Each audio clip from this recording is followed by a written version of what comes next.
President Barrow begins his nationwide tour on Monday. The Gambia tourism sector lost over $6.7 billion due to COVID-19.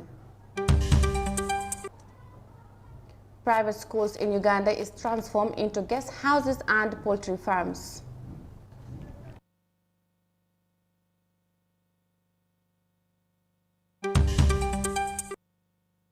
And Guineans welcome military coup, longing for end to corruption and suffering. There is and more coming on the World Today newscast.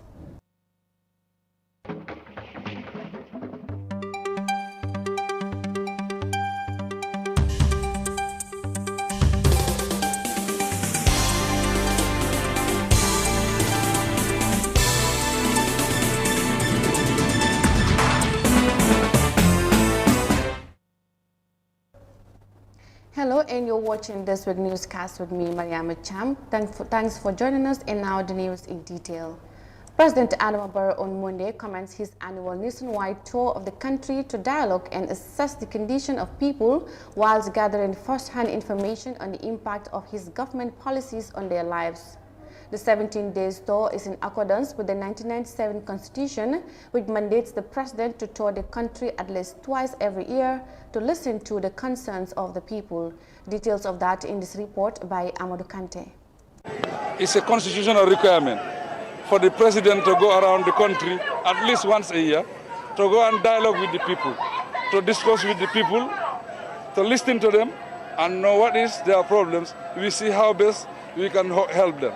Because they are our partners, they are electorates, they are citizens of this country, so they are part of the country. That's why it is very important for us to dialogue with them. Because of that, last year our dialogue, they wanted ambulances, they wanted tractors, they wanted milling machines. That's why today we are fulfilling that. So it is very important to dialogue. So the main objective is dialogue with the people. It's a constitutional requirement. During this period, President Barrow is expected to preside over 22 public meetings, including several site visits to development projects relating to agriculture, education, healthcare and infrastructure, and the Hakaland Road project in the North Bank region. The tour will also avail the President the opportunity to renew his call for unity, social cohesion and harmony in the pursuit of peace, security and socio-economic development, as well as political progress of the country. In the Upper River region, the Gambian leader is expected to make a final visit to the Basse-Woli Bridge before its inauguration. With his latest engagement with the Gambians, few months before the next presidential elections, Mr. Barrow is expected to reiterate his government commitment to provide more development for the people. Despite being a constitutional requirement, the President's nationwide tour has been criticized in some quarters, with many describing it as a politically motivated. Under the country's laws, the President tours the nation to hear from the public on their plights and needs and extends his government approach to addressing those concerns. Reporting for Africa News, I am Amadou Kante. President Barrow en route to tour the nation starting from the rural Gambia. Now, President Barrow has named the Gambia tourism as one of the hardest hit sectors as a result of travel restrictions leading to the loss of about $6.7 billion. Tourism is arguably the fastest growing sector in the Gambian economy, accounting for roughly 20% of the gross domestic product. Vanmata Kasim has the rest of that. The travel restriction between January to June 2020 is considered the climax of effects on the sector because of the coronavirus outbreak. The sector, being one of the country's major gross domestic product contributors, has been devastated after a total standstill in the business for over 1 year. President Barrow made an overall estimate of $6.7 billion lost to the sector in the first half of 2020. The indication is that the tourism and culture sector contributes about 25% of the gross domestic product, GDP, and creates employment for about 200,000 jobs. Unfortunately, it is one of the hardest hit sectors as a result of travel restrictions. Overall, the estimated loss to the sector from January to June 2020 was about $6.7 billion. This figure has undoubtedly increased, noting that many establishments are still struggling to get back to full operations. As part of the authoritative order of the authority, quality control systems, investment standards, and security feature were set up as important functions in the day-to-day activities of the tourism body. The president promised that his government will bear the operating license for hotels as well as municipal rates for this year as the sector hopes to revive. According to him, the Gambia Tourism Board is not expecting revenue in the regular format in the year 2021. In 2020, the Gambia Tourism Board's GTP recorded 89,232 arrivals. The figure marks a significant decline against the NDP target. In 2021, the arrival figure further decreased to 50,000. Consequently, the loss of revenue to GTP is high. As part of its support packages, government gave the tourism sector a $100 million stimulus package. This year, the government will bear the operating license for hotels and municipal rates. The GTB is not expecting any revenue from operational license in 2021. The tourism sector, which employs more than 15,000 workers, is the country's second largest contributor of the GDP after agriculture. When the coronavirus emerged in the country in March last year, the government was forced to shut down the industry and ordered people to stay at home to control the spread of the virus. Tourism workers in the country have had their earnings put on hold, while others remain jobless due to the ravaging pandemic. Reporting for iAfrica News, I am Fatmata Kasim. Gambia tourism sector there lost over $6 billion to the pandemic, as Fatmata Kasim reports. Now, private school owners in Uganda have converted their schools into guest houses and poultry farms in order to make a living in the face of the global health crisis. The government of Uganda has lifted some COVID-19 restrictions after 42 days, but schools remain closed until sufficient vaccination of eligible children took place. We have more of that in this report.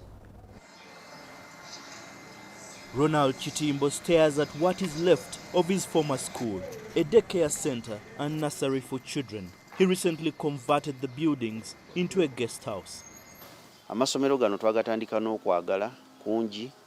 started this school because of my love for education. I think we have done a good job to train and change the lives of Ugandan children. But when the pandemic struck, schools, especially the private-run facilities, felt the immediate impact.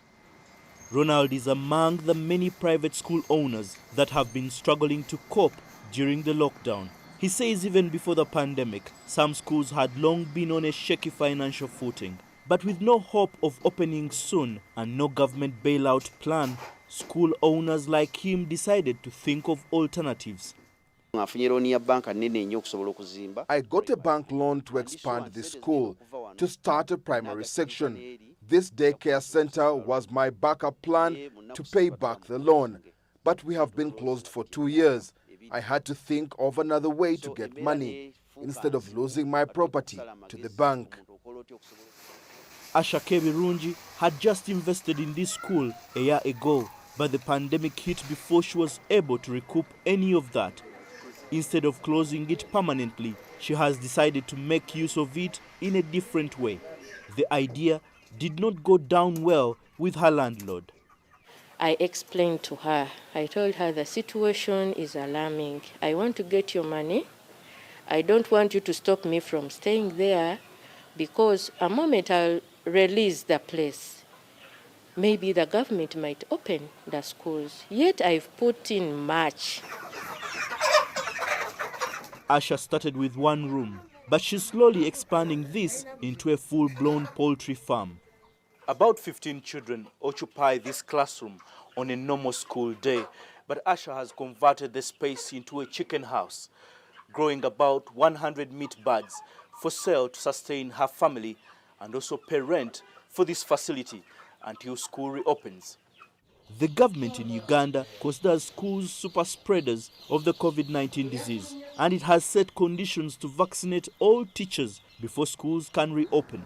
Several vaccination centers have been set up exclusively for teachers. I took the initiative to come get vaccinated so that when schools open, I can start work. We need to get back to work. We miss our children, and I believe they miss us too. It's been a long time.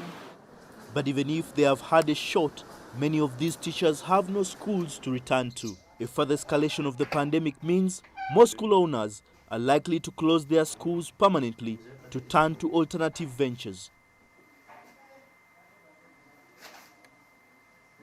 Some private schools there in Uganda turned into poultry houses and guest houses. Now, after the military takeover, Guineans took to the streets to celebrate what they call an end to a decade of corruption and suffering by the Alpha Condé-led government. The new military leaders are seeking to tighten their grip on power and are ordering Mr. Condé's soldiers to join them. Although many Guineans welcome the military takeover, they are uncertain of their future. Details in this report.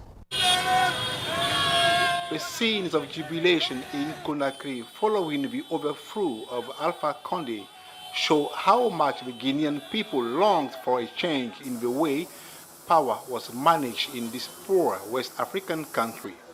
No clashes or demonstrations have been reported against the coup and its leaders so far.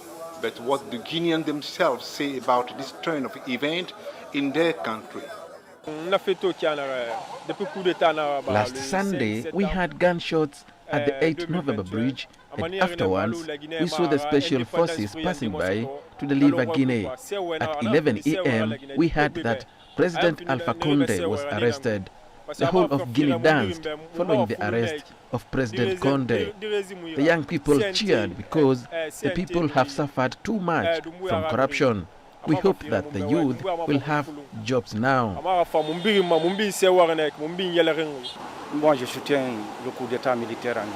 I support the military coup in Guinea because we have been suffering for 10 years. My friends who are here also support the military in their new function. I think that in 6 months or a year, they will organize elections to hand over power to civilians. I have hope that things will change. I have hope because Colonel Mamadi Doumbouya knows our sufferings.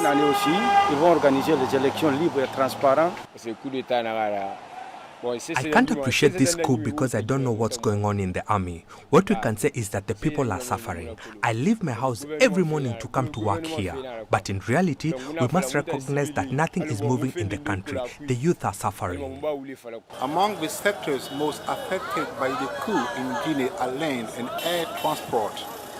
Road transporters are protesting the closure of Guinea's borders with some neighboring countries, blocking hundreds of truck and light vehicles used to cross border traffic. Since last Sunday, leaving Conakry for the interior of the country has become a real titanic struggle because there are roadblocks everywhere. The price of fuel went up and they told us to be patient, that the roadblocks would be removed. But since the coup d'etat, the roadblocks have returned and the soldiers at the roadblocks don't speak well to us. No respect. It must be said that the coup d'etat last Sunday has greatly reduced our business. The majority of Guineans we met here in Conakry welcomed the military coup, but the question people are asking here in Conakry is whether the coming of the junta to power can put an end to corruption, unemployment, nepotism, and the high cost of living attributed to the regime of the overthrown President Alpha Condé. Guineans there celebrating as the military ousted Alpha Condé-led government.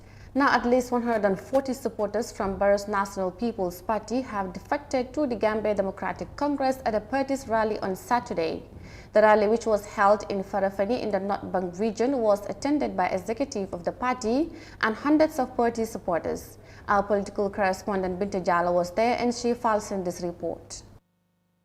Saturday's rally in Farafenni in the North Bank region of the country saw a massive cross-carpeting of the National People's Party as 140 of its supporters defected to Mama Candy's Gambia Democratic Congress. The defected group said they have seen the tremendous development the GDC leader has been embarking on in the provincial Gambia. The group said they believe that if he is given the chance, he will bring development to the doors of the rural people. Speaking at the ceremony, Mama Kande said that he is not an enemy to any politician in the country, but challenged those saying that he is the enemy of the former ruling party APRC to come up with evidence to support their claim. The Jimera-born politician said Barrow tarnished and ashamed the name of politicians because of the failed promises he keeps making to the electorates. He argued that Barrow and his supporters are clueless. Mr. Kande called on his colleagues to be truthful to the electorate ahead of December 4th presidential election. On the APRC-NPP alliance, Kande said the APRC supporters backing Barrow for December 4th presidential election are not real APRC supporters. APRC non. Manchen alliance ak Barrow duma ci wax dara. With regards to the alliance between APRC and NPP, I don't want to go into that because none of it is my business. But we as Gambians should be careful. Real APRC supporters are not in this coalition. So let them not implicate all APRC supporters. What I want to tell those executives, and I'm not saying all of them, but few of them who are part of this, let them forget about Mama Kande because I don't have time for them. I'm aware of all the things they are saying about me. They said I met with Esafal, but what I have said about the TRC, none of them said about it. I'm saying no to violence, and I will not accept enmity. Whenever I see Esafal, I will greet him. If I see Barrow, I will greet him. And if I met with Usainu Dabo, I will also greet him because they are all Gambians. I will never succumb to politics of deception and politics of anger. The GDC leader continued to say that the Barrow administration is the most corrupt government in the history of the Gambian politics, adding that if Gambians give him another chance to rule, it is going to be their own doom. Billahi wallahi tallahi sulen fuñ fexé be Barrow win fi election. I swear on the Holy Quran, if you give your votes to Barrow to win this coming election, we will all suffer for it. Since he came into power, he has no compassion for the masses. There is no businessman who is comfortable in the Gambia. Citizens are suffering a lot in this country. Men who are giving out fish money know what I'm talking about. Because you are the ones buying rice, the farmers know what I am talking about. They sold your fertilizer and took it away. I am still hearing people saying, let's support them. Gambians who are saying that we should support President Barrow. I don't know what kind of citizens they are. I believe all of these people are in for their pockets and not looking at the country's interests. Kande urged the Gambian government to concentrate developing the country and forget about him and his party. He said since President Barrow came into power, he has been busy laying foundation stones, fooling citizens in order to gain votes. Lawyer Asen Martin, who recently defected to the Gambia Democratic Congress, while speaking at the gathering said, Honorable Mama Kande is the only solution for the country. Therefore, he should be given a chance. Why December 2021? Why December 2021? We are supposed to elect a president in December 2021. And I have observed and confirmed that there is only one person who can run this country effectively, not just Gambia, but Africa as a continent. And that happens to be Mama Kande.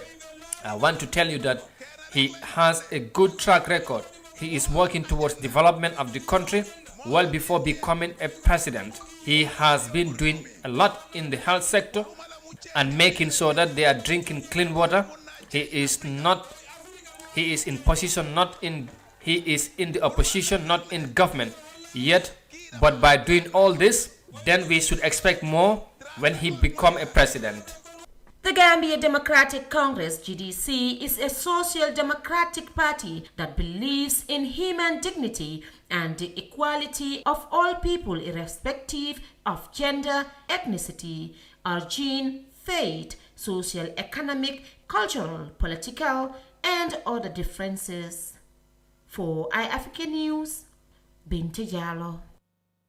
At least 140 supporters from Barrow's National People's Party have defected to the Gambia Democratic Congress there on Saturday's rally, as our Binta Jallo reports. Now we'll go with a quick break and we'll be right back with the rest of the news on the world today. Stay tuned. The locations, the design, the materials used, all the way down to the latest details, are few of many things that we focused on when we envisioned the airport residency. As proud innovators of community estates, the airport residency in Old Yundum, a project by Swami India International, offers unique gated community with 3- and 4-bedroom villas and duplexes. Just 5 minutes away from the Banjul International Airport. Luxury, convenience, and accessibility are some of the reasons you should consider this great housing opportunity. With a clubhouse, a playground, access roads, and parking facilities available for your dream home or a valuable investment, you will find all you need at Airport Residency here in Old Yundum.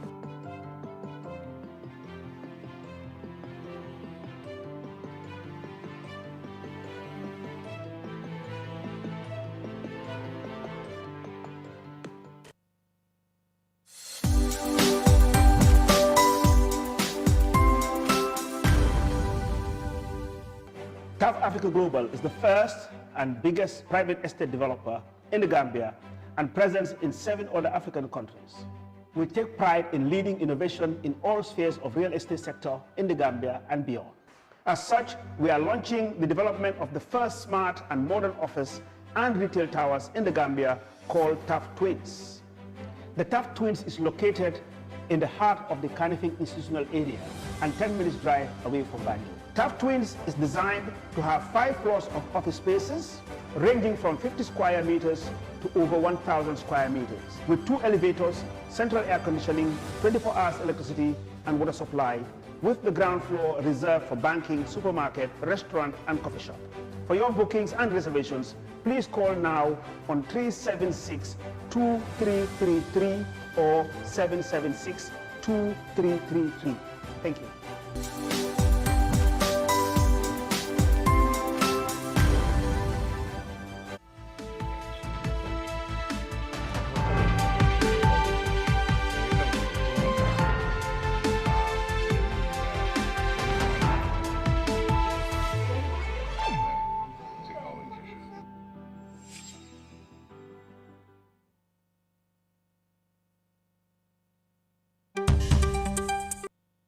Welcome back from that break, and you're still watching the World Today newscast.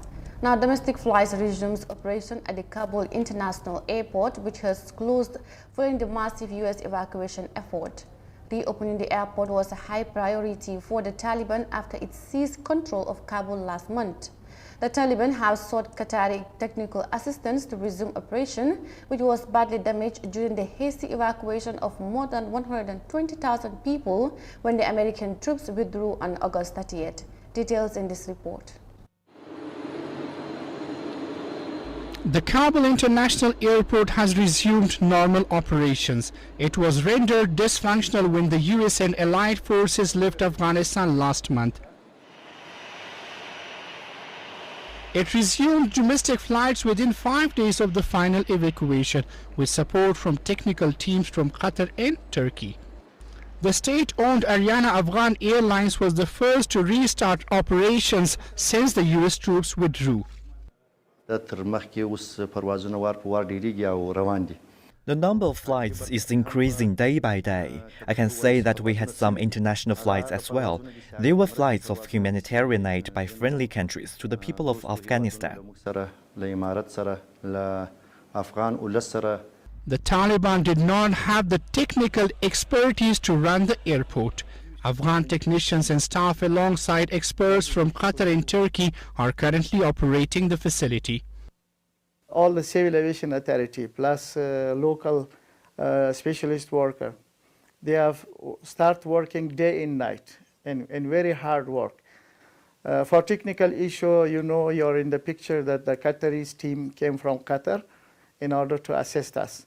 And they started from the communication system to recover Kabul tower communication or tower control communication with the aircraft.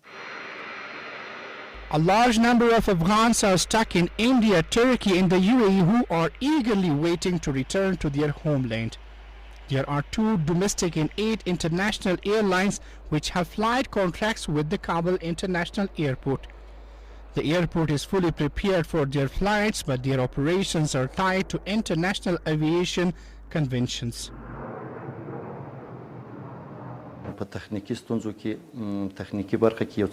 Some technical issues still exist for operating international civil flights carrying travelers. The percentage of work done is 85 to 90%, and the rest will be done soon. In letting flights resume, the Taliban have not only allowed the resumption for commerce and travel, but have also paved the way for humanitarian activities to restart and facilitated the evacuation of people who have valid documentation. Kabul International Airport back to operations after a month of closure. Now, as Gambians get ready for the much anticipated December presidential elections, the fear of political-related chaos is time to discuss with a view to minimize harm.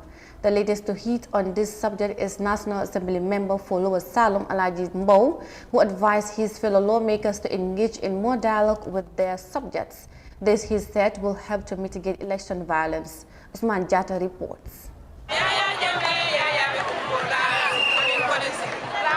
Elections in Africa are normally marked with violence, mostly among loyalists of the different political parties. With about 20 political parties and several independent candidates ahead of the next presidential elections, 2021 appears to be the toughest political year for the Gambia. Thank you. Members of Parliament, being the people's representatives, are considered by Honorable Mbow the right agents to mitigate the risks involved in political activities. Hence, the pre-election message shot to his fellow deputies.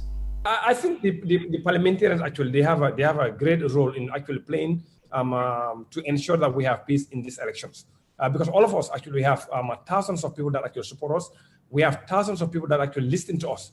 And I think we've got to use that power to influence those people to ensure that they behave or they abide by the rules and regulations. We have laws in this country. We have IEC that will give actually all the political parties what they can and what they cannot do.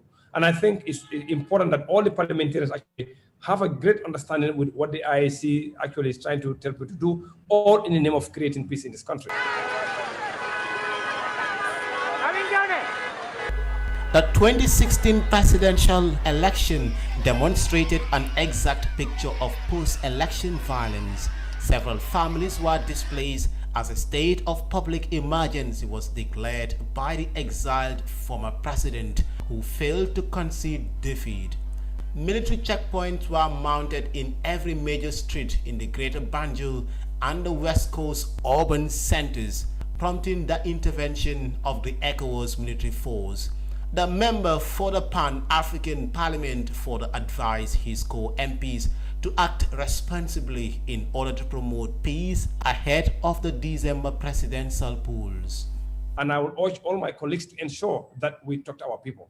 Talking to the people only, it may not be enough. We must do, how do I call it again? We must act also, and we must also talk in a way that would also encourage our own people to behave like we are all citizens of this country. Again, there's no particular person that actually owns this country.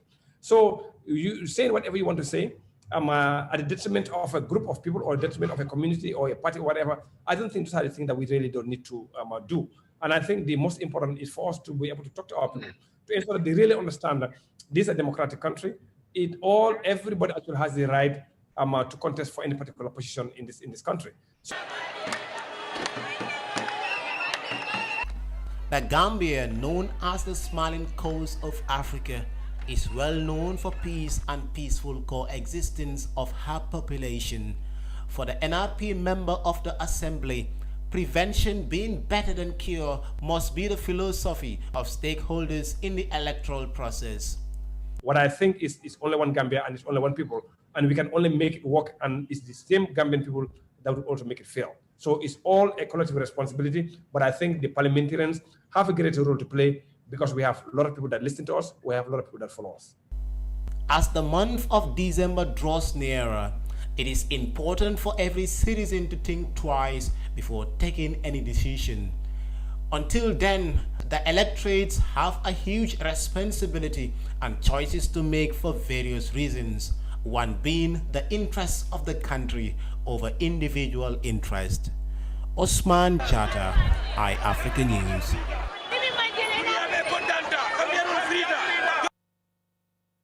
Parliamentarian therefore Loa Nyomi called on his fellow politicians to advise their supporters against violence in the upcoming elections, which brings us to the end of the World Today newscast. I'm your presenter Mariama Cham. Thanks for watching and goodbye for now.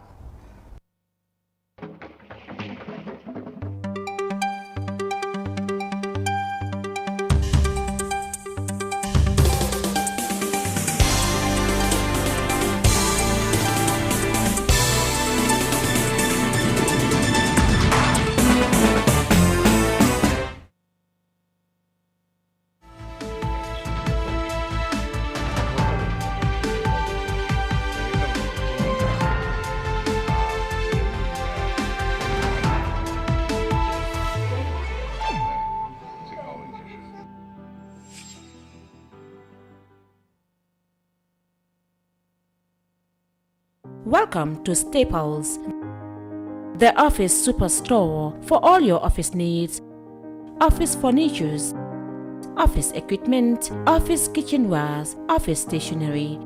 Get all you need for your workplace. Office desks, chairs, workstation, conference table, computers, printers, monitors, sofas, filing cabinets, water dispensers, microwaves, ovens, air coolers, and lots more. Staples, the best superstore in the Gambia.